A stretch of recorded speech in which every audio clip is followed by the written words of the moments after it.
오늘은 성령 강림절 13번째 주일을 보내면서 역시 교회 정과를 따라서 우리에게 주고 계시는 하나님 말씀입니다. 창세기 45장 1절 이하의 말씀을 봉독해 올렸는데요. 오늘 같이 읽은 말씀 가운데 5절 말씀에 하나님이 생명을 구원하시려고 하는 말씀이 기록이 됩니다. 오늘 생명을 구원하시려고 하나님이 어떤 역사를 이루어 내셨는가? 오늘 우리들에게 생명을 구원해 주시고 연장시켜 주시는 하나님의 뜻하심은 또 어디에 있는가? 요셉 이야기를 통해서 들려주시는 하나님 말씀을 우리가 듣게 되는데요. 1절에서 5절까지 말씀을 보면 그 형들을 용서하는 요셉의 이야기가 기록이 됩니다. 형제들을 만나서 정을 인하여 억제하지 못하고 요셉이 눈물을 흘리며 큰 소리로 울면서 그 형제들을 다 받아들이고 용납하고 용서해 주는 그런 장면의 말씀을 우리가 봅니다. 4절 말씀 보면 내게로 가까이 오소서 하는 기록을 보게 됩니다. 이 가까이 오소서 하는 말은 히브리 원어로 게쉬나라고 되어 있는데 지금 요셉을 생각하면서 두려움에 빠져 있는 그 형들을 다 용서하며 가까이 올 것을 이야기하는 그런 요셉의 친밀함의 표시라고 되어 있어요. 우리 옛말에 피는 뭐보다 진해요? 물보다 진하다 하는 말이 있습니다. 그런데 여러분, 요셉은 어린 시절 그 피를 상징하는 형제들에게서 배신을 당하게 되죠. 요셉의 형들, 요셉을 구덩이 속에 넣어서 죽이려고도 했고요. 유다의 만류로 인해서 결국은 저들이 합의하에 요셉을 애굽의 노예로, 종으로 팔아먹습니다. 그리고 아버지 야곱에게 요셉이 들짐승에게 찢겨 죽었다 이렇게 거짓말을 고하게 되죠. 그런데 여러분, 그런 못된 형제들을 요셉이 오늘 본문을 통해서 다 용서해주고 있는 겁니다. 피보다 더 중요한 것이 있다는 거예요. 피보다 더 중요한 것 무엇일까요? 피보다 더 중요한 것이 바로 사랑인 것입니다. 사랑이에요. 하나님 그렇게 요셉 형제들을 다 사랑으로 용납하고 용서해 주는 그런 모습을 다 지켜보셨어요. 그리고 어떻게 하십니까? 그 요셉에게도 축복을 하셨을 뿐만 아니라 요셉의 자녀인 므낫세와 에브라임, 아버지 야곱을 통해서 다른 자녀들보다 2배나 되는 그런 축복을 쏟아부어 주시는 거예요. 여러분, 본문에서 요셉 그렇게 형제들을 용서함으로 용서를 통해서 관계를 회복하고 용서를 통해서 하나님의 더 큰 은혜 축복의 사람이 될 수 있었다. 가끔 우리 가정에서도 용서가 잘 안 되는 분을 봅니다. 용서 30년 전 40년 전 얘기도 아직 꺼내가면서 용서할 수 없다, 용서를 못하는 분들이 있어요. 다 용서해 줘야 되는데, 부부끼리 부모 자녀 간에 용서해 줘야 되는데 용서를 잘 못해요. 세상에서 이웃과 살면서도 용서를 잘 못하는 사람들을 보게 돼요. 좀 실수하고 허물도 생기는 건데 너그러운 마음으로 용납하고 용서해 줘야 되는데 용서를 못해요. 어떤 사람은 나는 원래 그렇게 용서를 잘 못해, 아주 거침없이 얘기를 해요. 거침없이. 그런데 그렇게 말하는 사람들은 사실은 자신의 약점이 뭐고 또 자기가 고쳐야 할 것이 무엇인지 잘 알고 있는 사람이에요. 잘 알고 있는 사람. 자신의 문제를 알면서도, 자신의 약점을 알면서도 고치지 않고 용서하지 않으려고 하는 사람은 절대로 다른 사람과의 관계를 회복하며 살 수 없어요. 그런 사람은 절대로 하나님 주시는 축복의 삶을 살아갈 수가 없어요. 여러분, 오늘 우리들은 예수님께서 나 자신을 용서해 주신 것 같이 우리들도 반드시 용서를 나누고 베풀며 살아가는 성도들이 되어야 할 줄로 믿으시기를 바랍니다. 예, 용서할 것이 있다면 용서하고 용서를 구할 것이 있다면 용서를 구하면서 살아가야, 그래야 하나님이 기뻐하시는 사람, 넉넉히 이기고 승리하는 그런 세상 믿음을 살아갈 수가 있게 된다. 세계 제2차 대전 당시에 네덜란드의 코리 텐 붐 여사를 우리가 너무나 잘 알죠. 이 코리 텐 붐 여사의 집안이 유대인들이 너무 불쌍해서 유대인들을 자기 집에다가 숨겨주죠. 네, 숨겨주었다가 독일 군인들에게 발각이 돼서 네덜란드 사람이지만 유대인들이 아니지만 저들이 다 체포돼서 강제 수용소로 끌려갑니다. 그 강제 수용소에서 부모님들이 다 모진 고난을 받다가 죽음을 당하고, 그 언니도 가혹한 고문을 이기지 못해서 수용소에서 죽고 말죠. 오직 코리 텐 붐 여사만 유일하게 살아서 구사일생 고국으로 돌아오게 됩니다. 고국으로 돌아온 코리 텐 붐이 신학을 공부해요. 예, 그래서 주의 종이 됩니다. 예, 주의 종이 돼서 전국을 다니면서 하나님의 복음을 전해요. 어느 날 어느 교회에서 복음을 한참 증거하고 있는데 그때 성령의 음성이 들립니다. 성령께서 막 감동으로 음성을 주시는데, 독일은 전쟁 일으킨 민족이기 때문에 정말 그 큰 상처를 지니고 있다. 그러므로 너는 독일에 가서 복음을 전해라 하는 하나님의 성령 하나님 음성이에요.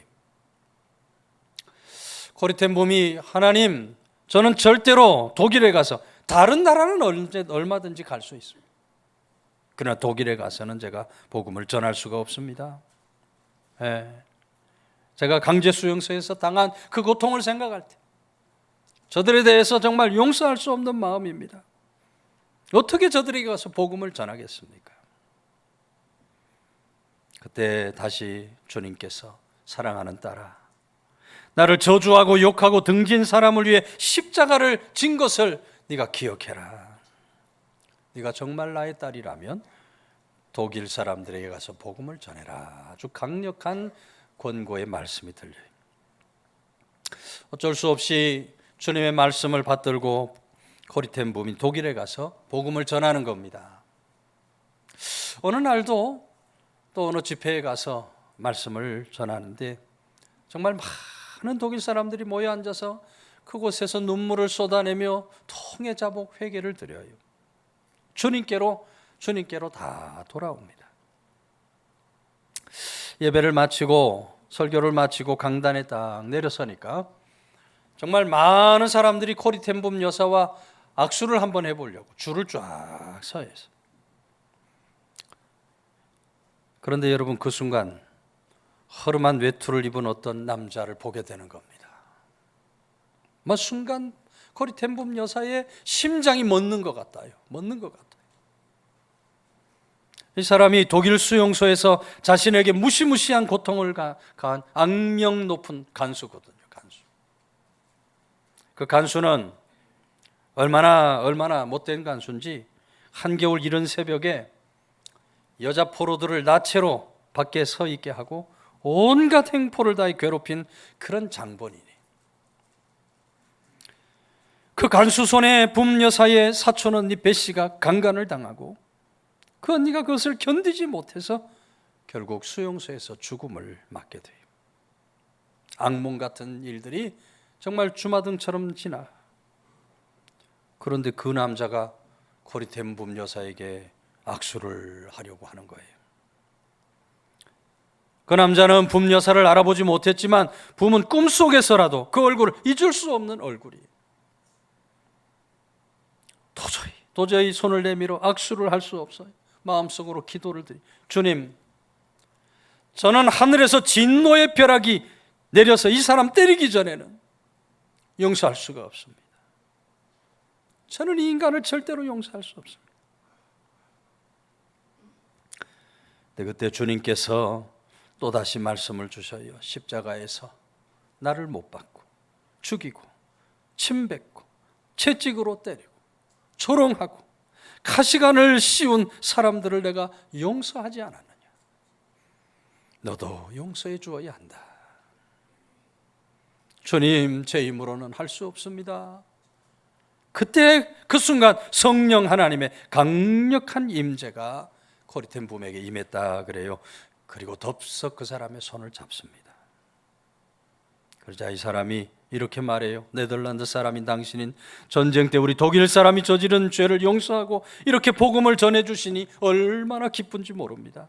저는 죄를 많이 지은 사람입니다. 죄 용서받고 새 사람 되기 위해 주님 앞에 섰으니 저를 위해 기도해 주십시오. 여러분, 그 순간 하늘 문이 열리고 주님의 사랑이 그녀에게 넘치게 임했다 그랬어요. 순식간에 마음속에 있는 원한이 눈 녹듯이 다 녹아버리면서 붐여사가 그를 용서하고 기도해 주게 되는 겁니다. 여러분, 그 순간부터 코리텐 붐여사가 전 세계를 다니면서 용서와 사랑의 메시지를 힘있게 전하는 그런 복음 증거자가 된 줄로 믿으시기를 바랍니다. 여러분, 용서한다는 것은 결코 쉬운 것이 아닙니다. 그러나 부름받은 성도로서 용서하지 못하고 살아간다. 그것은 어리석고 악한 일이 아닐 수 없어요. 부름받은 성도로서 용서하지 않고 산다는 것은 하나님 보시기에 어리석고 악한 일이 아닐 수 없어요. 용서는 내 힘, 내 의지로 절대로 되지를 않습니다. 여러분, 우리 주님께서 부활하신 후에 제자들에게 오셔서 처음으로 선포하신 말씀이 요한복음 20장 23절입니다. 너희가 누구의 죄든지 사하면 사하여질 것이요 누구의 죄든지 그대로 두면 그대로 있으리라. 부활하신 주님 제자들에게 오셔서 주신 첫 번째 말씀이 용서하라는 거예요. 용서하라. 너희들 누구든지 죄를 사하면 사해질 것이다. 그런데 그게 저절로 될 수가 없기 때문에 주님께서는 바로 전절인 요한복음 20장 22절에서 그들을 향하사 숨을 내쉬며 이르시되 성령을 받으라. 여러분, 용서는 성령을 받아야만 가능한 일인 줄로 믿으시기를 바랍니다. 성령을 받아서 성령을 충만한 사람이, 성령으로 충만한 사람, 비로소 참된 용서의 삶을 살아갈 수가 있어요. 저도 용서해야 할 사람이 있는 것처럼 여러분들도 용서해야 할 사람들이 있을 겁니다. 내가 용서해 주어야 할 사람이 누군가? 오늘 곰곰이 묵상하고 생각해 보면서 우리가 날마다 성령을 받고 성령으로 충만한 사람, 그래서 요셉과 같이 서로를 잘 용납하고 사랑과 용서로 살아가는 성도들 다 되시기를 주의 이름으로 축원해 드립니다. 8절 말씀 보면 그런즉 나를 이리로 보내는 당신들이 아니요 하나님이시라 그랬어요. 애굽으로 보낸 사람들이 형제들이 아니고 하나님께서 나를 이리로 보내셨다. 당신들이 아니라 하나님이시라. 로 아템 키 하일 로힘이라고 하는 말인데, 요셉이 고난당한 그 원인이 형들 때문이 아니고 하나님 주권적 섭리라는 고백입니다. 하나님의 주권적인 섭리로 내가 여기 온 겁니다. 요셉이 그 영들을 다 용서하고 저들을 용납할 수 있었던 것은 바로 그런 하나님을 향한 믿음이 있었기 때문에, 하나님을 향한 믿음이 있었어요. 형들은 뭐 때문에 요셉을 팔아먹습니까? 요셉에 대한 시기심 때문에, 시기 질투심 때문에 요셉을 팔아먹었지만 하나님은 그것을 선으로 바꾸어 내세요. 요셉을 그 땅에서 연단시키시고 종래 애굽의 총리가 되도록 놀라운 복을 부어주시는 것. 여러분, 요셉이 발견한 하나님 섭리가 무엇입니까? 먼저는 야곱 가족의 생명을 보존하기 위함이었다는 거예요. 7절 말씀 보면 하나님이 큰 구원으로 당신들의 생명을 보존하고 당신들의 후손을 세상에 두시려고 나를 당신들보다 먼저 보내셨다 고백합니다. 요셉을 통해서 기근으로 다 굶어 죽을 수밖에 없는 야곱의 가족들을 살려냅니다. 살려내요. 그리고 그것으로 인해서 구속의 역사가 끊어지지 않고 이어지도록 만드는 거예요. 이 야곱의 후손들이 결국 애굽 땅 고센에 들어와서 그 땅에서 번성하여 큰 민족이 되는 것이. 동시에 이스라엘 백성들뿐만 아니라 세상 만민의 생명을 구원하기 위하여 그렇게 하셨다. 요셉이 애굽의 총리가 돼서 총리가 되어서 이 애굽 사람들의 생명을 7년, 6년 동안 다 건져 구원해 냈을 뿐만 아니라 그 주위에 있는 모든 나라, 모든 백성들의 생명도 다 건져 구원해내는 그런 놀라운 하나님의 구속 역사에 아주 귀하게 사용이 되었던 것입니다.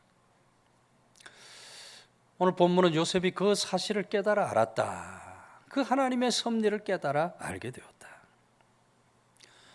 비록 험난한 고난의 세월을 보내야 했지만 그럼에도 불구하고 요셉은 자신의 인생을 인간의 눈으로 보지 않고 하나님의 눈으로 바라보면서 그 하나님의 섭리 깨달아 아는 그런 지혜로운 사람이 되었다.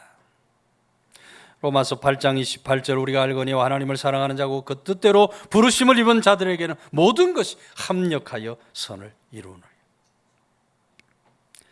요셉 하나님 뜻하신 가운데 하나님께서 자신의 인생을 인도하고 계신다고 하죠. 그 하나님의 섭리를 온전히 깨달아 알았던 그런 지혜로운 사람이에요. 그래서 여러분 요셉에게는 무슨 운명이니 무슨 실패니 허무니 방황이니 그런 단어가 없어요. 오직 하나님 섭리를 믿는 믿음으로 살아가게 될 때 그 인생은 언제나 밝은 인생, 언제나 감사가 있는 인생. 하나님의 섭리를 믿는 믿음으로 살아갈 때 그 삶의 모든 슬픔과 고통과 고독이 다 물러가 넉넉히 이기고 승리하는 역사가 오게 된 줄로 믿으시기를 바랍니다. 하나님의 섭리를 깨닫는 사람은 넉넉히 이기고 승리하는 그런 세상 믿음을 살아갈 수가 있어요.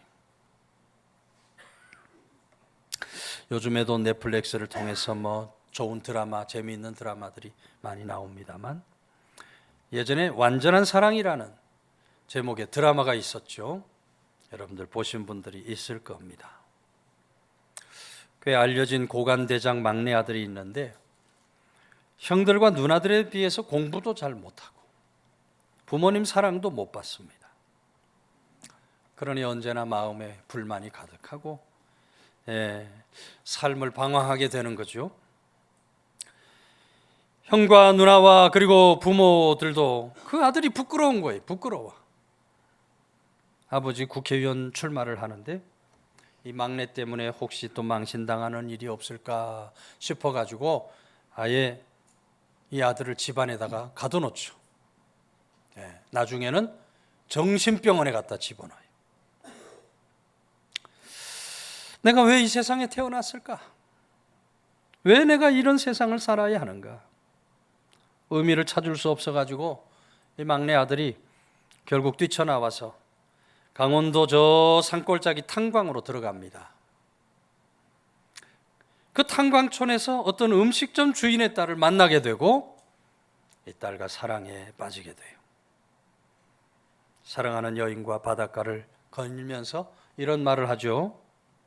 나는 당신을 알고 난 후 사랑에 빠지면서 내가 세상에 태어났다는 것을 처음으로 감사했습니다. 나는 내 인생을 찾았고 내가 살아가야 할 이유도 알게 되었습니다. 모든 원망 불평이 사라지고 삶의 방황도 끝이 나는 거예요. 사랑하는 여인과 행복한 미래를 꿈꾸면서 열심히 공부를 하는데 얼마나 열심히 공부했는지 수없이 떨어졌던 대학 입시도 좋은 성적을 얻어서 인류대학으로 다 붙어버리죠. 비로소 삶을 사랑하고 일도 사랑하며 내일을 꿈꾸게 되는 겁니다. 그런데 이게 드라마예요, 드라마. 갑작스럽게 그렇게 사랑하던 여인이 죽음을 맞고 마는 거예요. 죽음을. 또다시 깊은 인생의 방황과 수렁에 빠지게 되는. 여러분, 이 완전한 사랑이라는 드라마가 우리에게 말해주고 있는 것이 무엇입니까? 사람은 생명 바쳐 사랑할 대상을 찾아야 삶의 의미를 알게 된다는 거예요. 여러분, 오늘 우리들이 사랑해야 할 대상이 누굽니까? 뭐 내 아내, 내 남편, 내 자녀, 내 부모가 될 수가 있을 겁니다. 그러나 내가 사랑해야 할 본질적인 대상은 바로 우리 하나님 아버지인 줄로 믿으시기를 바랍니다. 하나님 아버지를 우리가 진정으로 사랑하면서 살아갈 수 있어야 돼요. 아무리 이 세상에 하찮은 인생이라 할지라도 하나님을 사랑하고 하나님을 만나면 삶의 의미가 깨달아지는 거예요. 의미 있는 인생을 살아갈 수 있게 되는 거예요. 이 세상에 여러분, 불행의 요소가 없는 사람이 어디 있겠습니까? 여기 있는 한 사람 한 사람도 돌아보면 다 불행의 요소를 가지고 있어요. 그 불행의 요소로 인해서 좌절하고 절망하고 한숨 쉬고 눈물을 흘리며 사는 사람들이 얼마나 많은지 몰라요. 맹인 안요한 목사님에 대한 말씀도 한번 드린 적이 있습니다만, 안요한은 인류대학 나오고 장래가 촉망되는 젊은이였습니다. 그런데 꿈을 펼쳐보기도 전에만 실명을 하죠. 유학을 포기하고 고등학교 불어 선생님 하면서 치료를 계속 해보지만 아무 소용이 없어요. 결국 강단에서 이 소경이라고 놀리는 아이들, 그 놀림을 당하다가 강단에서 물러나게 됩니다. 정말 말할 수 없는 좌절 절망이 와요. 길거리로 나가고 홈리스, 거지가 됩니다. 거지. 완전히 폐인이 되어서 살아가던 어느 날인데 마지막 심정으로 하나님께 나아가서 기도하는 가운데 그 마음속에 탁 와닿는 하나님 말씀이 있어요. 그 말씀이 바로 여호수아 1장 5절의 말씀이 내가 너를 떠나지 아니하며 버리지 아니하리라. 말씀이 와서 마음에 탁, 그 말씀을 붙잡고 안요한이 자리에서 벌떡 일어납니다. 하나님께서 자신에게 두신 소망이 무엇인지 생각하면서 그 좌절 절망의 자리에서 나오게 되요, 하나님께서 나를 사랑하시는구나, 하나님께서 나를 아껴주시는구나 하는 사실을 깨달아요. 그를 통해서 이루실 하나님의 크신 섭리도 있겠구나 깨달음이 와요. 그래서 안요한이 앞을 못 보는 시각장애인을 위한 선교사적인 삶을 살기로 결단을 하는 거예요. 나를 필요로 하는 사람들, 나를 향한 창조주 하나님의 소망, 그것이 내 삶의 의미였고 살아갈 이유였다. 그러면서 안요한 목사는 실명은 불행이 아니라 더 나은 내일을 위한 하나님의 축복이라 이렇게 고백하며 살아가게 된 줄로 믿으시기를 바랍니다. 여러분, 하나님의 섭리를 깨달아 아는 사람이 승리의 길을 가는 겁니다. 나를 향한 하나님의 섭리가 분명히 있을 것이다. 섭리를 우리가 발견하고 그 섭리를 따라서 우리가 살아갈 때 넉넉히 이기고 승리하는 세상을 살아갈 수 있다. 하나님께서 생명을 구원하시려고 오늘 하나님께서 우리 생명을 여기까지 지켜주시고 보호해 주시고 인도해 주시고 구원해 주신 이유가 어디 있겠습니까? 요셉을 향한 하나님 말씀을 우리가 마음에 담아야 합니다. 용서하며 살아가는 사람, 하나님 섭리를 깨닫고 살아가야 한다. 요셉과 같이 지혜 있고 성숙된 삶을 살아가는 주의 권속들 다 되시기를 주의 이름으로 축원해 드립니다.